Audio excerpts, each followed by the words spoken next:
Good morning, children. I am Mrs. Nahi Javeria, taking Physical Science for class 9th. We are into the 5th session of Unit 7, Atoms, Molecules and Chemical Reactions. In today's session, we'll be seeing what is chemical double displacement reaction. A chemical reaction in which two reactants exchange their constituents chemically and form two products is known as a double displacement reaction. You'll be able to understand it better with the help of examples. Just look at these examples. The first one, sodium sulfate solution on mixing with barium chloride solution forms a white precipitate of barium sulfate and sodium chloride. Just look at this chemical equation, children. This is sodium sulfate on mixing with barium chloride. Okay, so the first part of any compound is the cation part and the second part is the anion part. So when displacement takes place, first this compound breaks into two, a cation and an anion. Similarly, this compound, that is barium chloride, also breaks into two, barium and chloride ions. So this is a positive ion and this is a negative ion. Always positive ion, that is your cation, is written first in any chemical formula. So this positive ion goes and combines with the negative ion, and this positive ion combines with the negative ion of the first compound. Thereby, when sodium is combining with chloride ion of barium chloride, we get NaCl. And in the second place, this barium, that is the cation part of the second component, goes and combines with sulfate of the, that is your anion part of the first component. So you'll get barium sulfate. So mutual exchange of ions is taking place over here. This ion and this ion are exchanged between these two, that is sulfate and chloride are exchanged between sodium and barium. Therefore we get sodium sulfate plus barium chloride gives rise to sodium chloride and barium sulfate. Coming to the second example, sodium chloride spontaneously combines with silver nitrate in solution, giving silver chloride precipitate and sodium nitrate. Here also the same thing happens, children. This sodium chloride breaks into two ions, that is sodium and chloride ion, and silver nitrate also breaks into two, silver ions and nitrate ions. So these are positive ions, sodium ions, and silver ions are also positive ions. Chloride ion and nitrate ions are negative ions, that is anions. So this cation part goes and attaches with the anion part. Thereby you will be getting sodium nitrate, NaNO3. And this cation part of the second component goes and combines with the anion part of the first component, that is AgCl, silver chloride. So mutual exchange of ions is taking place here. That is why this is also a double displacement reaction.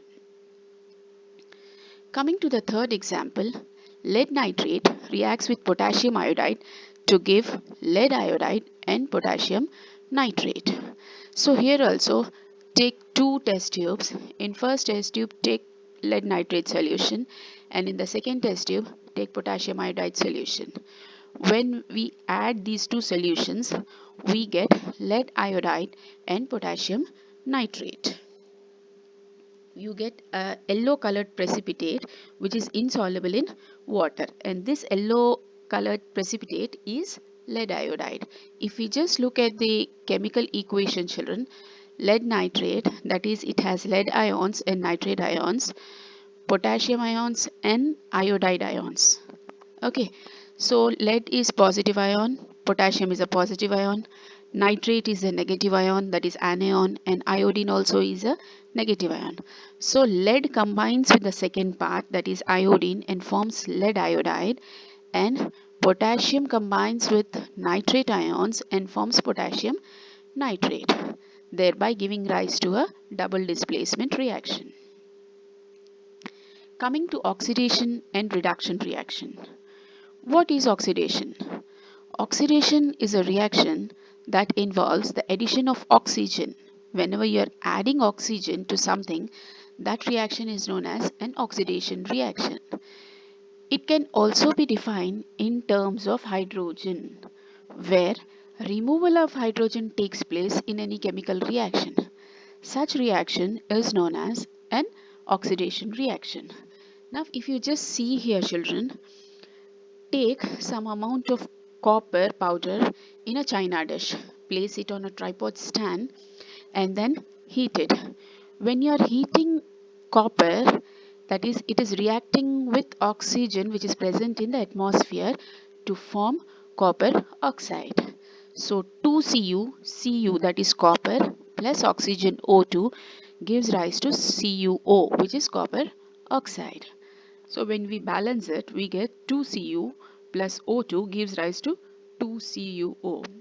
You will be doing balancing of equations in 10th class. So right now you all just take it as 2Cu plus O2 gives rise to 2CuO. That is, copper reacts with oxygen to give copper oxide. Coming to reduction, what is reduction?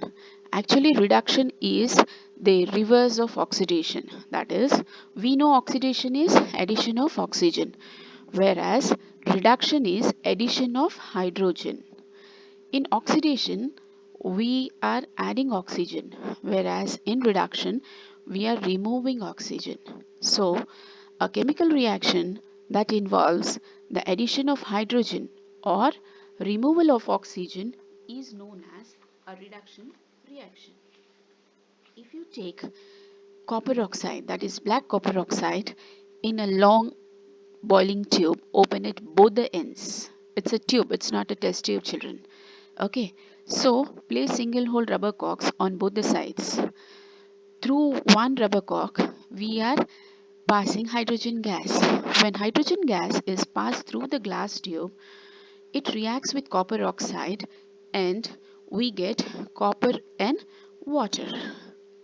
In this reaction, hydrogen is gained. That is why it is known as a reduction reaction. Okay, children.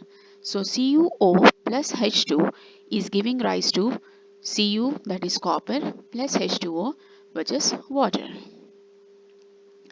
Coming to corrosion and its prevention.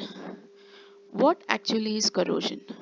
This is actually seen in our daily life. You all would have seen many a times your iron gates or any iron articles which are exposed to atmosphere and also moisture get tarnished, or you find a brownish layer on iron articles or a greenish layer on copper articles. So this is nothing but a layer of these metals is being tarnished. Okay, children.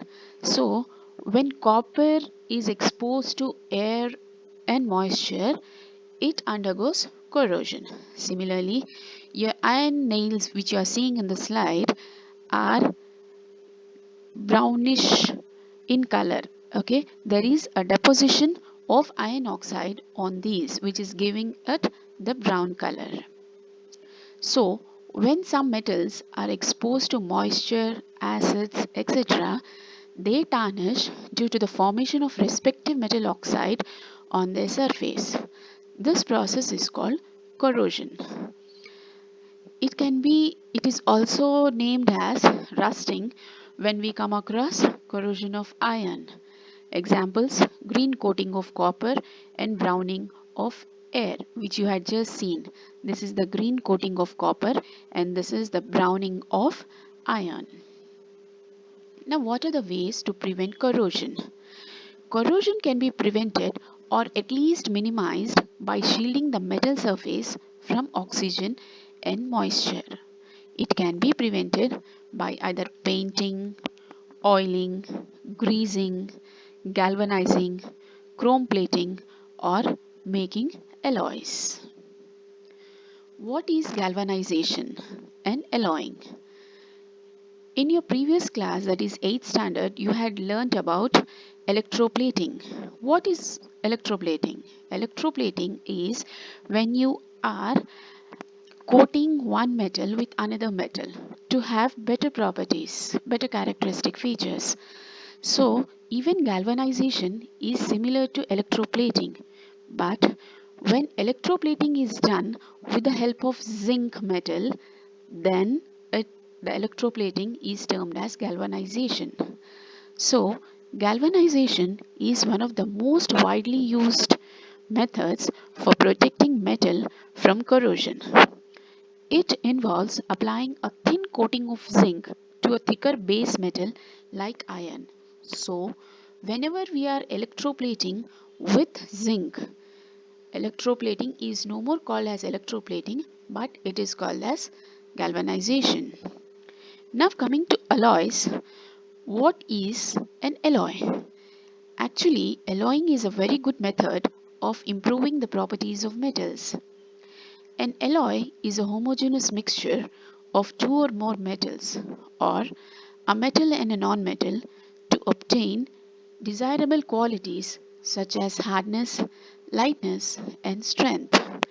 For example, bronze, brass and stainless steel are alloys. What are the effects of oxidation on a daily life? Combustion is the most common example for oxidation reactions. Burning of wood, which involves release of carbon dioxide, water vapor along with huge amount of energy, is an example of a combustion reaction. Rising of dough with yeast depends on oxidation of sugars to carbon dioxide and water. At home, you would have seen your mother making a dough with either wheat flour or maida, and she keeps that for a little time, leaves it like that for it to rise. Okay, so that rising of dough with yeast is nothing but an oxidation process. Similarly, she also leaves your dosa batter and idli batter night throughout the night so that oxidation takes place. Third one, bleaching of colored objects using moist chlorine. Okay, children. So when moist chlorine is used, a colored object is changed to a colorless object. This is also a result of oxidation reaction. Then comes your rancidity. What is rancidity? Rancidity is of course an example of a oxidation reaction. When food materials containing fat or oil are left for a long time, they become rancid. Their smell and taste change. The spoilage of food can be prevented by adding preservatives like vitamin C and vitamin A. Keeping food in airtight containers helps to slow down the oxidation process. Now coming to assignment, what is double displacement reaction? Give an example. You have got three examples in the video. You can cite any one of the example. Second question, what is corrosion? Write the ways to prevent it. And the third question, what is galvanization? Thank you.